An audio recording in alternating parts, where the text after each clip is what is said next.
de escrituras y que tuvimos con Peter Rock, el protagonista internacional más célebre de esta FED, que en este caso vino a presentar El ciclo del refugio, su última novela, la tenemos atrás, pero aquí también la tengo, editada por Godot, y que es, una vez más, un trabajo en cuanto a temas que son recurrentes en su obra. Los territorios, la naturaleza, la fuga hacia la naturaleza, lo vincular, muchos temas que son obsesiones o intereses de este autor. Sobre esto, sobre la escritura, sobre lo que pasa en nuestro tiempo, dialogamos con Peter Rock en una entrevista realmente más que interesante para compartir. Bueno, Peter, muchas gracias por estar con nosotros. Lo primero que te quiero preguntar tiene que ver con el tema de la importancia de la naturaleza en tu obra, que es un tema recurrente. ¿Por qué? I think there are a lot of reasons. I think from when I was a very young boy, I was always interested in nature. I was always collecting books about nature, trying to get out into the wilderness. And then I think also throughout my life, I've worked in situations, I worked on ranches where I've been out in the wilderness. And a lot of the writers that I admire, so reading, when I was in university, I studied Emerson and Thoreau, and I was always reading about, so it's sort of, there's a couple threads of it. Part of it is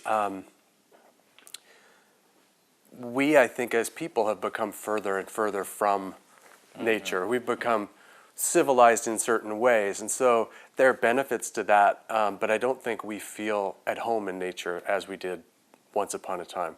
So there's a vulnerability that brings, that nature brings us into. So as people, as characters in a book, trying to survive in a state of nature where once we belonged, or that dislocation is interesting to me.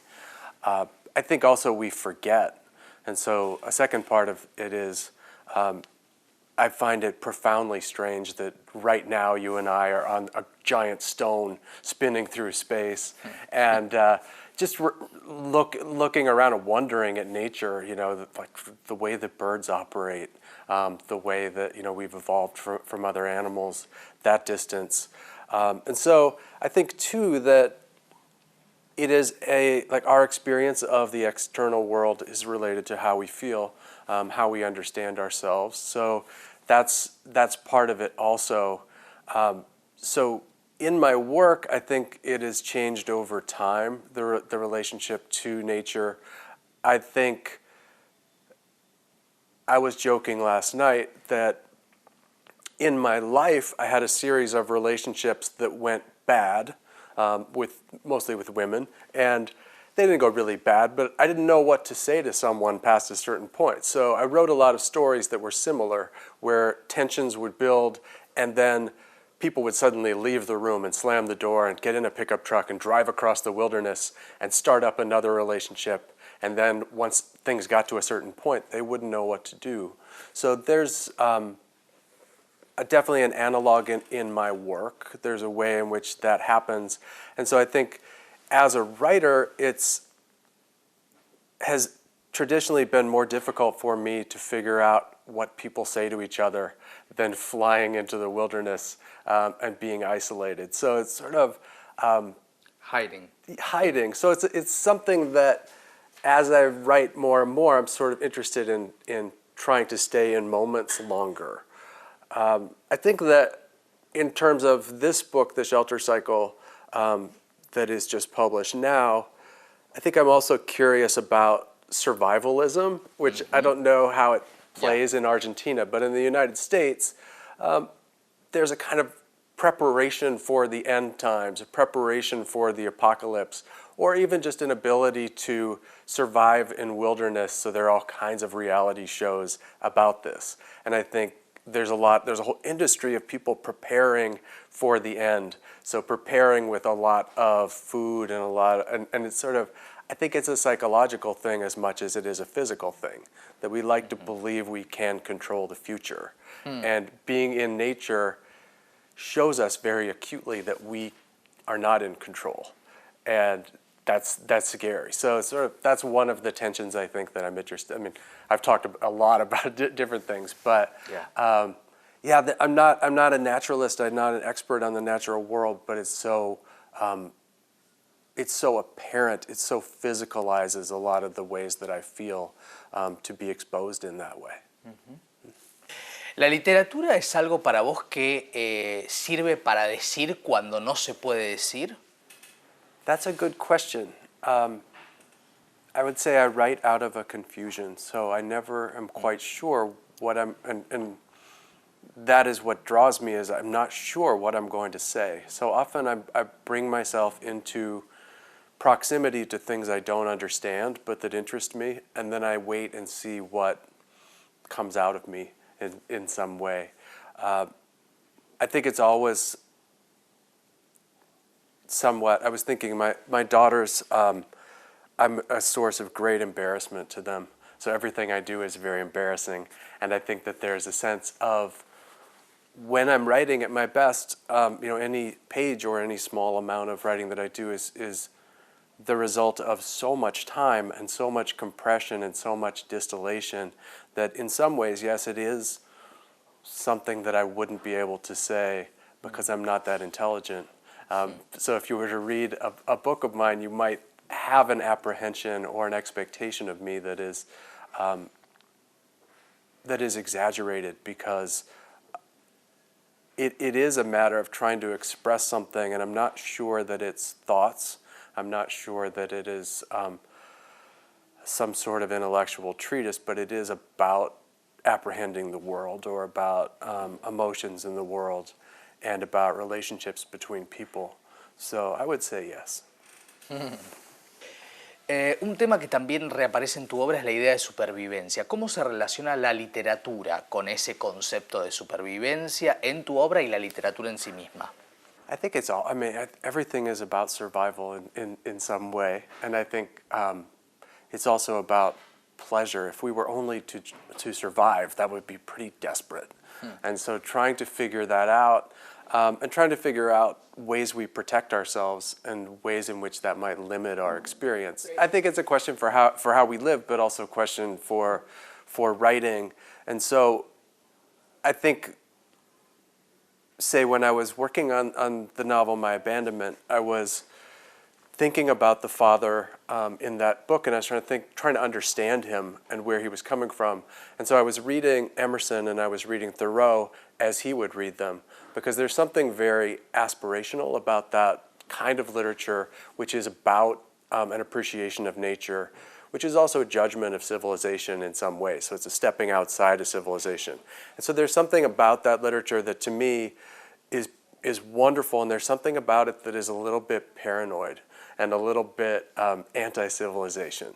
So I think to step outside into the wilderness and to think about survival on those terms, it's also to question and maybe also appreciate the city or the civilization or the relationship to other people. But I think there's a way over time for me and in my work that if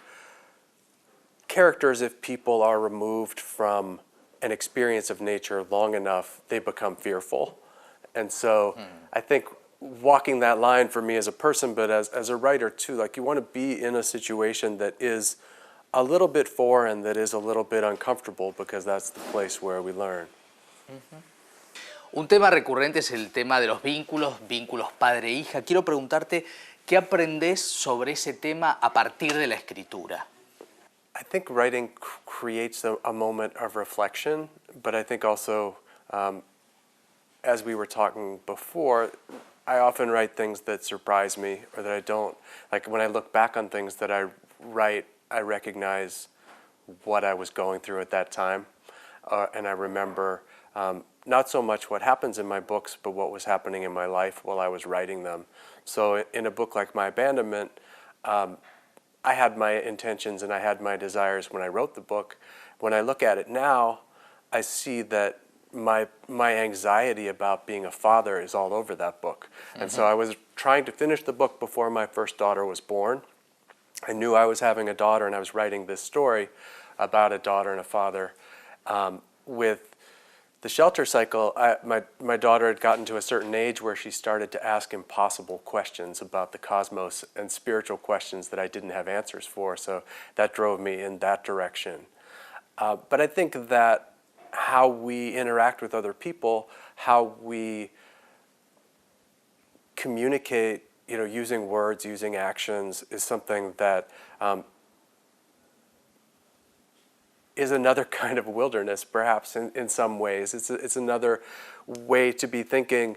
I think when I look to my early works, I see a lot of ridiculously wonderful, cool things happening, a lot of actions, and the characterization is something that I didn't know that much about people yet. And so I think I've been thinking a lot about something that Kazuo Ishiguro said, which is that there are no individuals, there are no people really, but there are relationships. So a character in a story can't exist by themselves. They can only exist in relationship to someone else. So it's a conversation, it's an interaction, and the only way we can know ourselves is by, resonating with other people, having this experience. So I think when one is young, we can sometimes have this belief that we are kind of individual iconoclasts and we have an identity that is removed and that is distinct.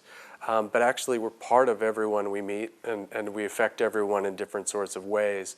So a lot of times when I'm writing, I'm in the middle of working on a book now where the manuscript exists, but a lot of the work I do in revision is working on the dialogue, how people talk to each other, what they mean to each other, what they anticipate from each other.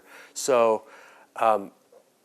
it's so much, a father and a daughter, a family, it's sort of, they're not separate from us as people.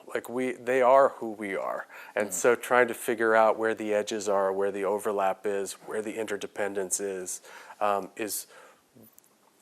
the process of writing a book for me, the process of understanding a person. Tomando en cuenta Los nadadores nocturnos, una obra bastante distinta dentro de lo que está publicado en Argentina de tu obra, quiero preguntarte, ya que es autobiográfica, ¿cuál es el límite de lo autobiográfico en la literatura? It's not something that I ever wanted to do. To write autobiographically, my life is not that interesting. Externally, a lot of the time, it's like most people's lives, it's interesting to me. And so I've never been interested in writing a memoir. I've never been interested in writing autobiographically. And I know a lot of writers who do this, and a lot of them are my friends. But from an early part of my career, I always thought, I'm not that person. My imagination is so strong. And then at the same time, nothing comes from nothing. And I feel like I can recognize in retrospect what parts of my life I'm using, even if I'm unconscious of it at that time. And so with the Night Swimmers, I started out with the experience of being in a small shack in Wisconsin where I had been in a very lonely time of my life 25 years before. And I went into the shack to find something for my daughters. And there's a small desk there, and there were a series of rejection letters from magazines that I taped to the wall, and like a quotation from Hemingway. And it was very sad. It was very abject and depressing. And I thought, who was this person who was doing this, and why did they think they should continue to write? Because all the evidence showed there was no future here, no reaction, no talent. And so I collected artifacts from that period of time in my life, thinking I would write a novel out of it, without thinking too much about writing specifically about my life. And then at the same time, a certain energy or a certain magnetism was built up, and people from that period in my life began to contact me. So an ex-girlfriend of mine, we had parted ways right before that, she wrote to me and said, I have to tell you I did something. I published an essay about how we broke up. Wow. And I said, wow. She said, do you want to read it? And I said, well, you already published it. And so when I read the essay, I thought, that's not how it happened. And both of us had taken responsibility for our own behavior and given more credit to the other person in some way. And so I said, it's interesting because I'm writing about that period of time now. And she said, I possess all of the letters you wrote me ever. Can I send them to you? And I said, okay. And then I said, no. It's kind of accounted for in the novel, where I was like, she sent them anyway. They got lost. I found them again. When I read those letters, I recognized that they were so much better than anything that I was writing during that time in terms of fiction. And part of it was I was trying to communicate with one person. I was trying to describe my day-to-day life. I was trying to convince her to come to Montana where I lived because I was so lonely. And so I thought that I would keep all of these things separate from that book. And in most books, I keep track of sort of what is happening in my day-to-day life. With The Night Swimmers, the degree of coincidences and the temptation to include things overwhelmed me at some point. And the way in which my daughters seemed to be picking up on what I was doing and would, enter the room where I was writing and say something, and then I would include it.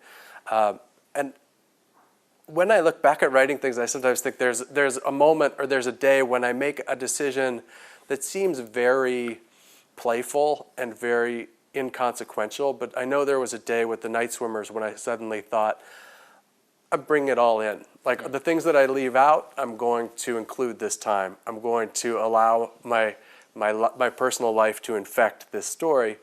And then it raised a series of questions. So I ended up including a lot of that material and including a lot of real people in my life and even using their real names and not changing that. But then I also end up having them interacting in that book with fictional characters and having conversations and saying things they never said, doing things they never did.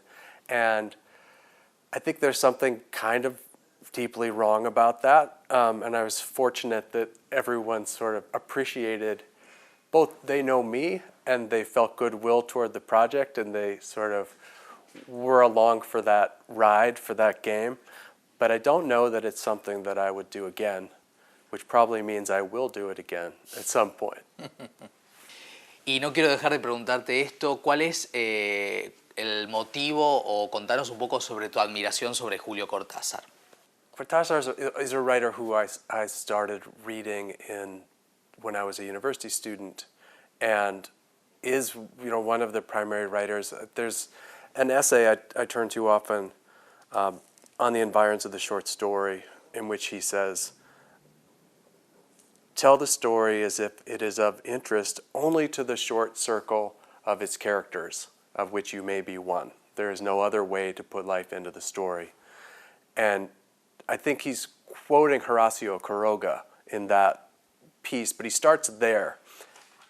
And I guess, short answer, one thing I'm always thinking when I'm writing is I want to be inside the story.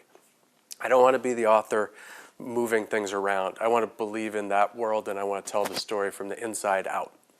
Another thing to learn from Cortázar is just his playfulness. There are a few writers who are as intelligent and as playful at the same time. And I think of his last, I think it's called Autonauts of the Cosmo Route. That book I read recently where he's driving between, a very short distance in his bus and stopping in all of the way stations, camping. I'm a writer I come back to all the time. Also, maybe the third thing is the way that his realistic worlds slip in a story like Axolotl or a story like Continuity of Parks, where you believe you understand what is physically happening and it makes a transition into a different space that's very gradual. That reveals our familiar world as unfamiliar, as something. I'm not, and I never probably will operate at the level that Cortázar operated, but as a writer that I learned so much from. Peter, muchas gracias. Oh, gracias. Lujo total, ¿eh? El de Peter Rock en Biblioteca IP. Y este diálogo que permite entender un poco el pensamiento, ¿no? De cómo se construye una obra, de las temáticas que uno dice, quizás me quedan demasiado lejos en mi vida, pero escuchando a los autores se resignifica siempre la obra, se entiende desde otro lugar. Ahí está la riqueza, así que gracias a la gente de Godot que hizo un espacio en la agenda de este autor que ha sido una verdadera estrella, ¿no? Me lo encontré un día en la FED y me decía, bueno, estoy entre que recorro Buenos Aires poquitas horas y la cantidad de entrevistas y encuentros es una verdadera fiesta. Bueno,